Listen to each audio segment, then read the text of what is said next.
So what's up, guys? What do I think about this Enterprise Ethereum Alliance?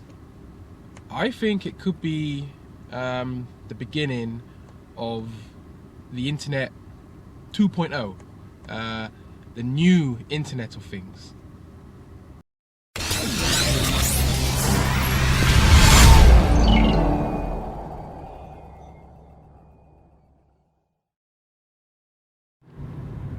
So, the Enterprise Ethereum Alliance sounds like something out of the Avengers, man. I actually do think this is going to be the next phase for the internet. I think because you've got companies, I don't know exactly all the companies off the top of my head, but you've got companies like Microsoft are definitely very interested in Ethereum. You've got Cisco. They specialize in it. You know, their market and business is based around internet connections. You know, like network engineers will know what I'm talking about with network with routers and stuff. Cisco's like the leading manufacturer of all those. UBS. There's a lot of companies working that are now in this alliance. I think the only cryptocurrency that is working with more banks than Ethereum is actually Ripple. What I reckon, this is my little prediction. It may not come true, it may not happen, but I think I could be onto something here. The internet was created back in the 40s, so say, probably earlier than that. Like the blueprint for it was probably pre-World War II at the very least. It was used by the military. I think NASA that used it as well to communicate, or something like that. I'll have to double check. The internet isn't new. It's not new tech. It's actually quite old. What we have at the moment, what kind of we got introduced to in the sort of 80s and the 90s, was just a commercialized version of it, and people just basically built websites atop of the how can I explain it? Atop of the servers. That's basically what happened. So we had an interface with it where information could be exchanged and shared. Fast forward like 20 years and here we are. The internet is pretty damn integrated into our society, and I spoke about this in videos before about a sort of decentralized version of the internet, like a blockchain internet. Or a sort of a decentralized version that can't be hacked so easily. It can't be DDoS'd, like how websites and servers just get shut down when they get an overload of information. So we got the internet today, where it's still it is sort of, you can still post stuff on the internet, but you can still get shut down because we have internet providers. Our IP addresses can be tracked. YouTube can censor things. Google can censor things. I mean, it's common knowledge that this stuff does happen, and Facebook as well. So, if you create your own servers, your sort of own virtual private network, VPN, and create your own sort of platform on the internet, you're still pretty much free from being censored or being controlled. But what I'm getting at is the internet is what we have now. It needs to kind of upgrade and change, and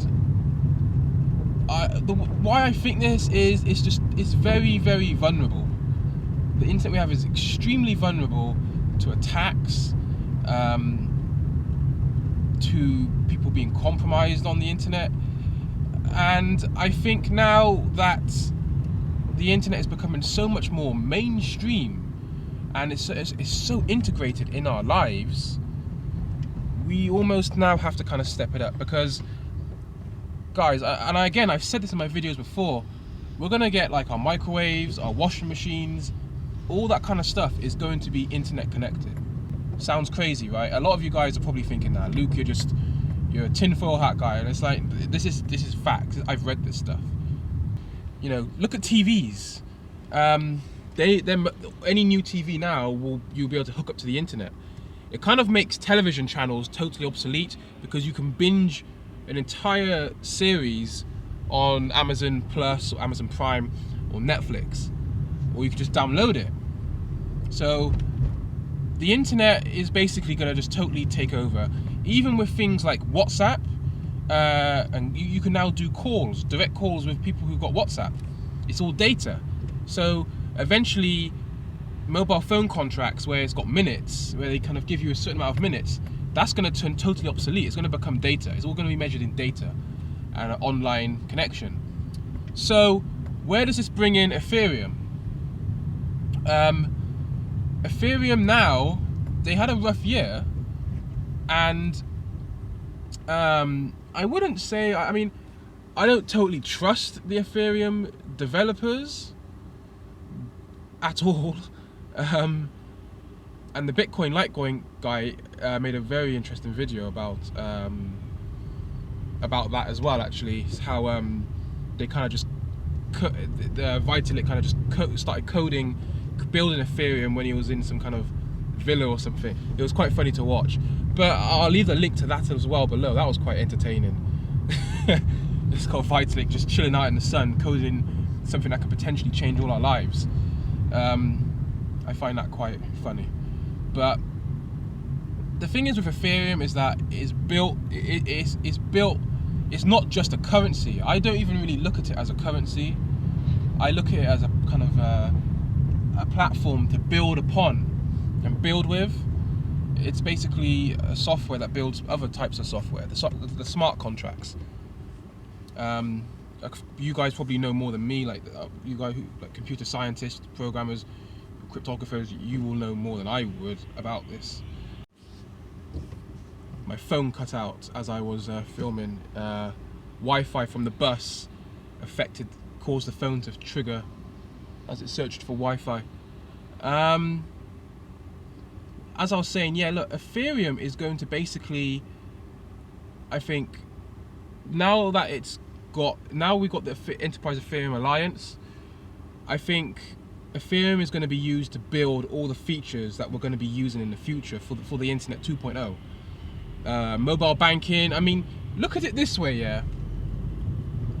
Mobile banking, jobs like application development, those kind of jobs didn't exist 20 years ago. Back when I was in school, none of those jobs existed. But now it does. 90% of jobs are going to be totally digitalized, or at least more integrated into a digital platform at some point in the next 20 years.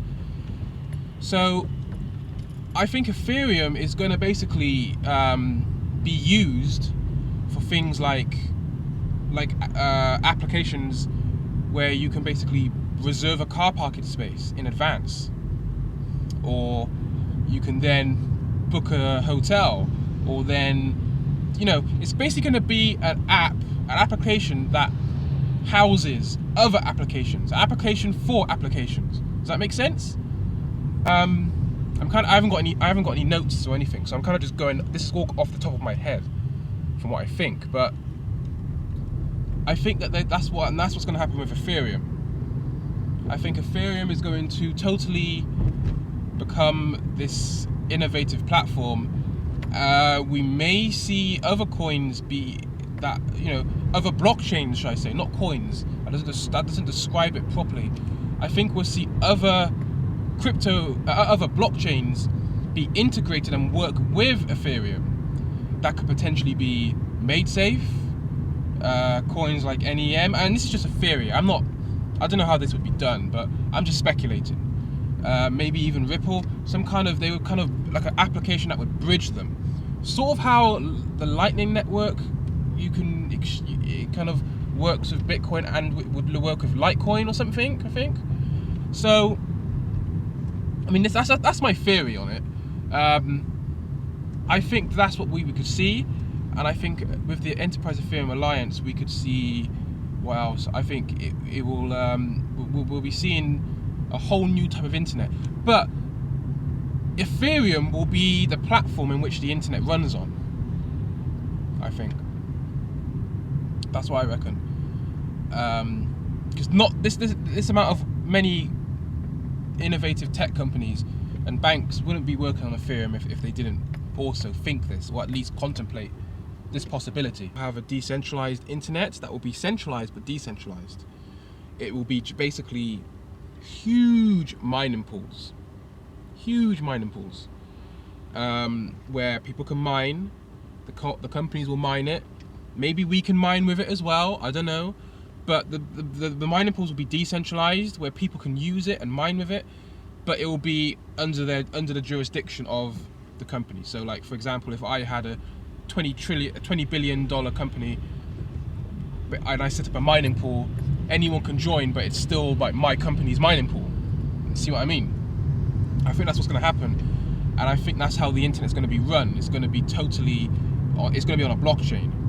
It's the only way it can move forward. That's that, and that's what I think.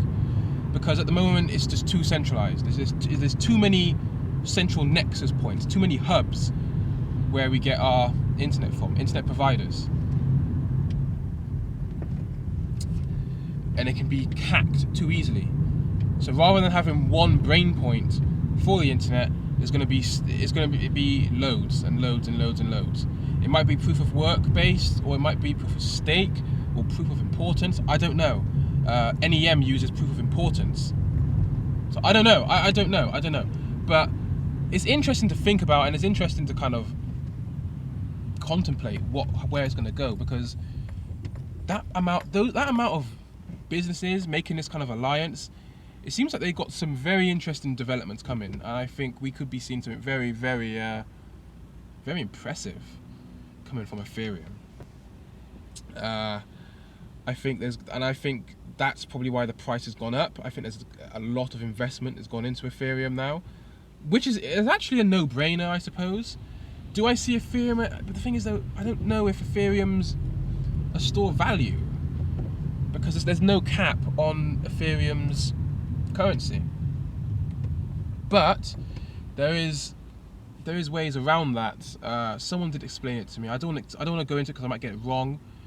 But can you guys comment about that below? Something to do. But will Ethereum hard fork again? Probably. If it goes to proof of stake, it would probably will, and that will be very interesting as well. And that could be a good buying opportunity, maybe. But yeah, I definitely see Ethereum. If Bitcoin is the father to cryptocurrencies, then Ethereum is the mother. And I think Ethereum has the most potential. I'm not shilling them. I'm not an Ethereum pumper.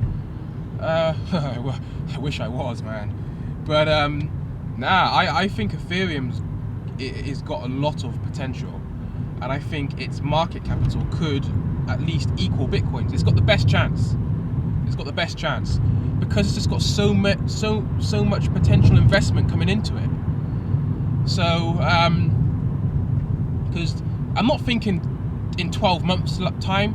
That's just ridiculous for us to really expect Ethereum to be used on a mainstream level within a matter in like 1 or 2 years. That's just unrealistic, man. Bitcoin hasn't even scaled yet for mainstream adoption. The internet took bloody years to be fully powerful and fast enough to be able to handle global usage. So in a way, we shouldn't really rush Ethereum or Bitcoin. But I think in 10 years, 15 years, I think we could see something very, very interesting with Ethereum. That's just my little prediction, my little theory. I think it's very likely that we will be seeing an Internet 2.0, where the Internet of Things is just totally decentralized and based around a kind of blockchain. I don't see it going any other way. And I think if we look at it from a logical perspective, not as a coin, but more as like a sort of building block, a building platform, it can do anything. And there's nothing to say that there's nothing to say that another coin won't come along and do exactly. There's a lot of Ethereum copycats, a lot of money behind them to fund and research this kind of stuff. So that's what I think anyway. I think we will definitely see an internet 2.0, and I think Ethereum will be used for that. There's just too much innovation and technology and money involved for Ethereum just to be a damn crappy coin. I mean, we've got Bitcoin to do that, we've got Litecoin to do that, we have Dash to do that. Ethereum is going to do more than that, I think. But hey, what do I know? I'm not saying go and buy Ethereum. I'm not saying I love Vitalik or anything. I'm not saying nothing like that. I don't trust none of them. But basically, when email first came out, and we would only kind of use Yahoo when we had AOL, MSN came along. I think Tiscali, that's old school. So many other emailing platforms. So, and look how many there are now. There's Google Mail as well now. So it's kind of like, so back then, looking back now, would you have, if you could invest in email companies like Yahoo and stuff, would you have just invested in Yahoo, or would you have played with AOL stocks or something like that, or MSN, Microsoft Outlook? So this is the thing. So it's the same thing with blockchain. It's like there's going to be more than one blockchain that's going to survive. 90% of the altcoins of the smaller blockchains are going to be destroyed and just totally eradicated, and a few are going to survive. So it makes sense to kind of look at other innovative, legitimate, or at least as legit as they get, blockchains. Notice how I say blockchains rather than coins, because the blockchain that's the underlying technology underneath this, that's given room for this innovation to happen. So yeah, look, I don't know, I might be totally wrong, but if you guys are still watching the video, then well done. That's good. It means you guys are switched on and you're open-minded. Imagine, for example, a smart application on Ethereum where you can register your mortgage or something, or you register your details to get a car or something. I don't know. So things like this, data storage is going to be big. It's big business, data. That's why Facebook is such a good marketing tool and does so well and makes so much money, because they have so much data on people. Understand? There's so much data on Facebook regarding every single user, what people like, the like groups, what people write. The algorithms are so sharp that Facebook is a giant marketing hub. That's why Facebook advertising is just eliminated marketing companies almost. You don't need to really go and find people. Facebook will just do it for you. So you may even have social media, of course. Social media on, like Steam It. Fucking hell, how did I forget that? You got Steam It, like that social media platform. This is what's going to start happening. It's going to be like that. This is all very early days, man. I'm not saying go and buy Steam It coins or whatever it is, or Steam Power. Stay away from it. But yeah, man, it's going to be very interesting. The internet's going to be totally different. MAIDsafe, you can host websites on there on its blockchain, I think, as well. I can really see MAIDsafe and Ethereum and a few others creating some kind of applications where you can bridge between them, and the applications will work on both chains. I see that coming, things like that, where blockchains team up. Yeah, man. Chat to you in the comment section.